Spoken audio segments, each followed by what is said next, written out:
Dear friends, I am Dr. Rajni Gaur. Today I am going to take up a new topic from the subject language across the curriculum. This topic belongs to Unit 3 Animal and Human Communication. Under it, we are going to learn about the design features of human language. Here, we are going to discuss about the human communication versus animal communication. In this picture, which animal talk? Can we see that? Whether the bees, chimpanzee, dolphin, or they communicate something to us or not? Now, the talk. What is talk? It is to utter words or to use language in a meaningful way. Let's take the example of parrot. In simple phrases, if parrot says good morning, can we say that animal are talking or they are having language? Do animals talk in the second sense of this word? No. If no, then how come? Are we the only species which possesses language? Let us compare animal communication system with the human language to see if animals can be said to talk in any real sense. So now we take up intelligence versus language. If we want to find out whether animals use a language in a meaningful way, we have to understand what language is. So, what is language? Charles Hockett in the 1960s suggested that we can characterize language by means of a set of design features. A definition of a language should be based on these design features or the essential characteristics of the language. So, what these essential features or the design features are, the language possess. The very first is vocal auditory channel. It is perhaps the most obvious characteristic of a language. Sounds are made with the vocal organs and a hearing mechanism receives them. We have ears, we have lips, mouth, teeth, and the vocal tract. We all have this mechanism, but it is also found in the human beings. Then what's the difference? Is this design feature of a language unique to humans? Even in a human communication, vocal auditory channel is not so all important since language can be transferred without loss to visual symbols. And these visual symbols, sign language, writing, or the braille for blind people. Patients with their vocal cord removed communicate mainly by writing, which means that they have not lost their language ability, but they are unable to speak. Still, they can express themselves without the vocal cord. Vocal auditory channel is of little use in an attempt to distinguish animal from human communication. But yes, human beings have well an advanced vocal auditory channel which is not found in animals as compared to the human beings. Next is arbitrariness. Arbitrariness means something which is based on our wish and will. No connection between the form and its meaning or the word or its meaning. When you meet a martin, will he knows what you mean when you say a dog? Will he deduce the meaning of this word from its form?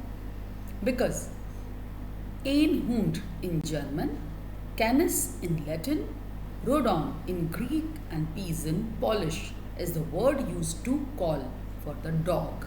So how he can deduce the meaning when you say dog and he says rodon? In arbitrariness is unique to a human language? No.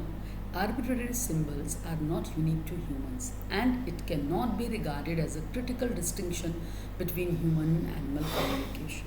For instance, a crab which wishes to convey extreme aggression will extend a large claw. A less angry crab only raises a leg. But it is not the language, it is the behavior, and it is not the arbitrary. Semanticity. It is the use of word or symbols to mean or to refer to objects and actions. It means we are associating a word or a symbol with some object or the action. That is known as semanticity. When we say chair, we refers to any object which is a chair. When we say jump, we refers to an action of jumping.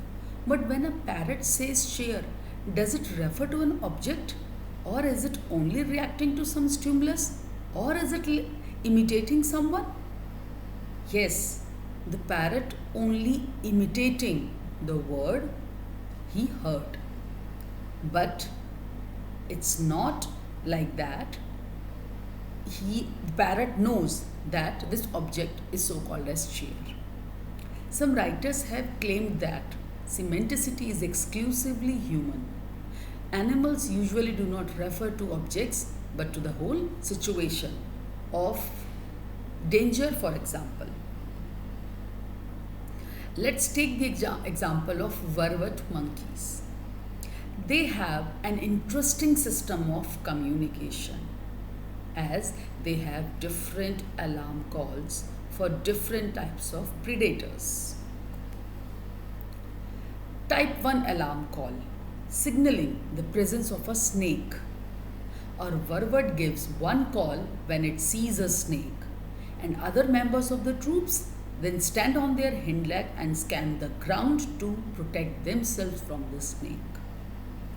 Type 2 alarm call, an alarming call signaling the presence of a leopard, and other members of the troop immediately climbed to the smallest branches of nearby trees, safe from the heavy leopard. Type 3, an eagle cruising the sky. They climb the trees and stay near the trunk, deep in the tree, or alternatively dove into dense bushes. Can we say that vervet monkeys uses a language which features semanticity?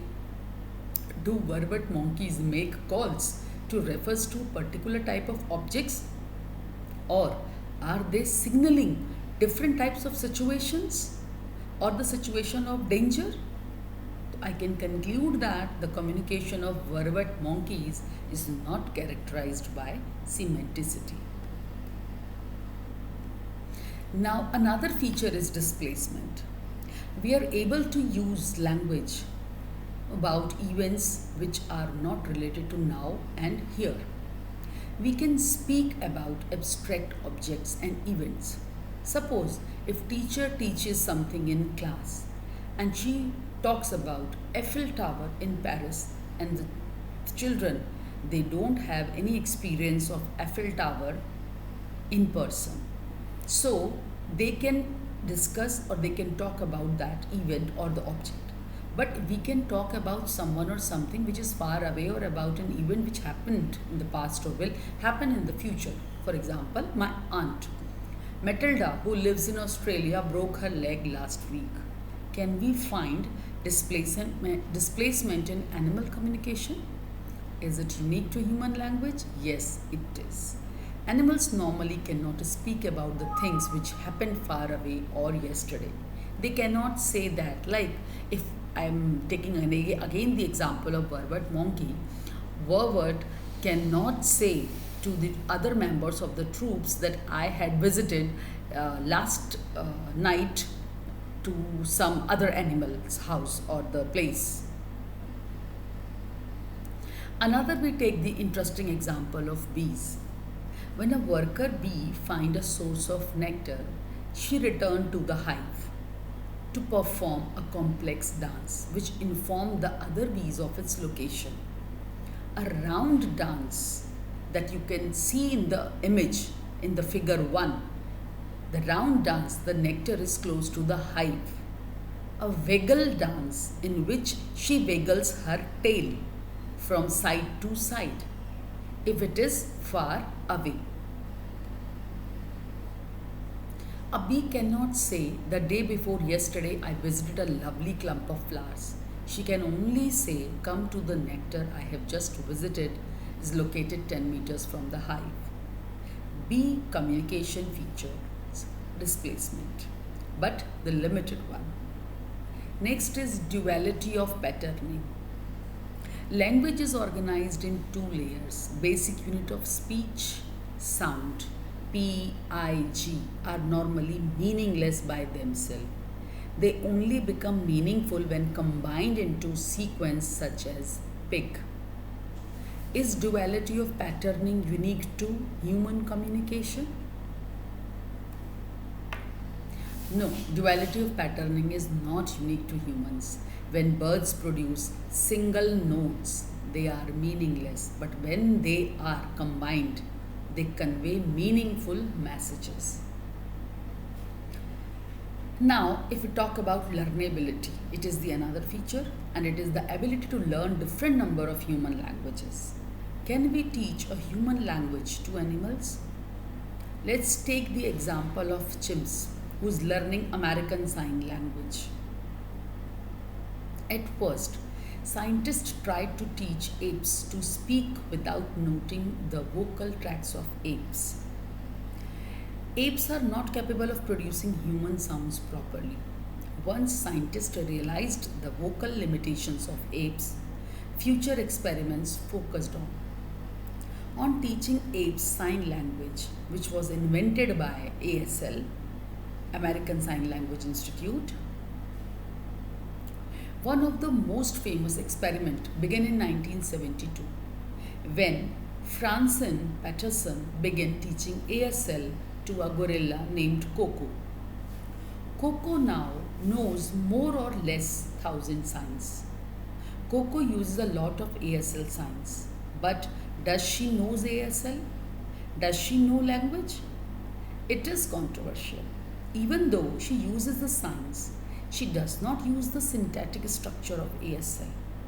As far as syntax goes, she is stuck in the two-word stage.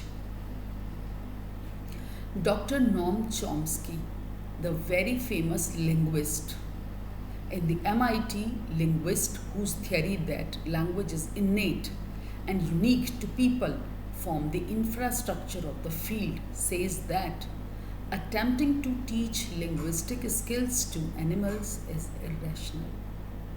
Like trying to teach people to flap their arms and fly. It is not possible. So, as in a case of animals, if we want to teach them how to read and write, that is not possible. Humans can fly about 30 feet. That's what they do in the Olympics. He said in an interview, is that flying? The question is totally meaningless because we all know that obviously it's not flying. Next feature is creativity, productivity, and open-endedness. It is the ability to produce and understand an indefinite number of novel sentences. What is the longest sentence you can produce? So let's take an example. My mum said that Mary thinks that Bill is aware of the fact that what I found in his room under the carpet in a tiny box under a symbol of a rose was a Christmas present for Sue, which she asked for in her letter to a Santa Claus. This is a very complex sentence. Our syntax allows us to produce never-ending sentences thanks to the process of recursion. Recursion, what is it? Where a linguistic unit, for example, a sentence, can contain a smaller linguistic unit of the same kind, a sentence contain another sentence. That means we have compound sentences. Like John said that, Mary said that, and we continue further. The fact that we usually produce short sentences, which is related to the limitation of our memory. Let's take the example of memory exercise. If I'm giving you some digits in a particular order, it will take 15 seconds to memorize it. Or let's take can we have the example of 10 digit number of any of the mobile. So to memorize that number, at least you require 15 seconds. Next is creativity. It is the most important feature of a human language.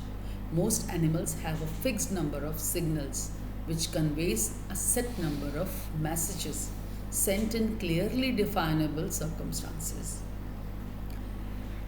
Another feature is cultural transmission. Children can learn from parents. Human beings hands their language down from one generation to another. A child brought up in isolation does not acquire language, but birds reared in isolation sing songs. Next is discreteness. Language consists of isolatable units. If we talk about sounds, the two birds sneezed, the sound like that. Morphology, it's about the words. Two bird sneeze.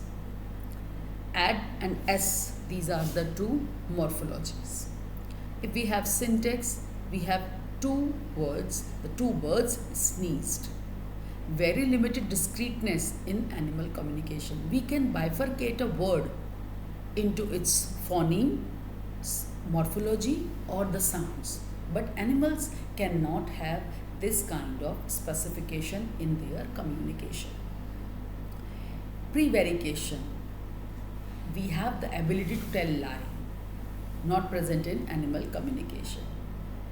Human beings can manipulate the things, or they have the ability to mobilize or manipulate the content they have presented, but animals cannot do that.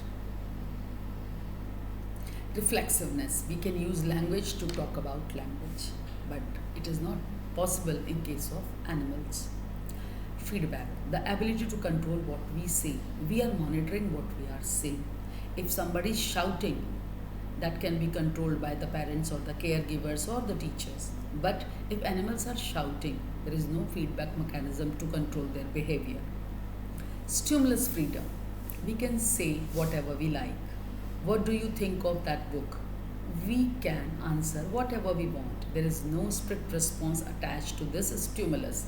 But it is not possible in case of human beings that they present they are having the freedom for their stimulus, or if lion wants to kill any animal as its prey, being a predator, so it's the kind of behavior which is keep on repeating again and again by that animal, but it will remain same. It cannot be changed, or the stimulus cannot be changed. Specialization. The only function of language is communication. Now the medium and transferability. We can switch from writing to speech or to read. We can express whatever we want to say, and we can also write it down. But animals do not have this transferability in their communication or in their expression. Structure dependence. We have structure dependent operations because we cannot arrange words in any manner. Suppose we take the example of a simple sentence, then we follow SVO, subject, verb, object. But if we do not follow this pattern, the sentence we have, it's not a sentence and it does not convey any meaning. So we have structure dependence. I gave a carrot to a donkey. A donkey was given a carrot. Animals do not use this structure dependent operations. There are certain misconceptions about the language, and what these misconceptions are. Writing is primary to speech. It means it always like that कि writing comes first and speech comes later? No. One of the basic assumptions of modern linguistics is that speech is primary and writing secondary. The most immediate manifestation of language is speech, not writing. Writing is simply a representation of speech. Writing is a later historical development than spoken language. Current archaeological evidence indicates that writing was first utilized in Sumer, at present it is Iraq, 6000 years ago, and spoken language has most probably been used by humans for hundreds of thousands of years. Writing does not exist everywhere that spoken language exists. There exist some communities in the world where a written form of language is not used. It is estimated that the majority of human population is illiterate but capable of speaking. There is no community with a written language but no spoken form. And we also have such experiences in our life that our forefathers or our great grandparents or grandparents are not literate and they are unable to write, but still they are able to speak. That means the speech comes first. Writing is taught while spoken language is acquired easily. One cannot write without learning it, but everyone can speak even through the imitation, and that is easily acquired. Misconception 2. Cultures with greater technological sophistication tends to have grammatically richer language. No, it is absolutely false. Highlanders of Papua in New Guinea had Stone Age technology.